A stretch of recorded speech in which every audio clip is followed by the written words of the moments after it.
গভীর রাতে সাবেক স্বরাষ্ট্রমন্ত্রী আসাদুজ্জামান কামালের মণিপুরি পাড়ার বাসায় অভিযান পরিচালনা করে যৌথ বাহিনী।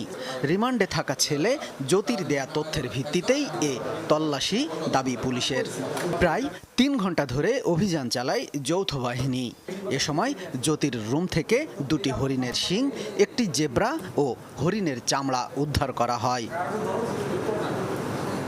এ সময় বাসভবন থেকে সন্দেহভাজন ৪ ব্যক্তিকে আটক করে আইন শৃঙ্খলা বাহিনী।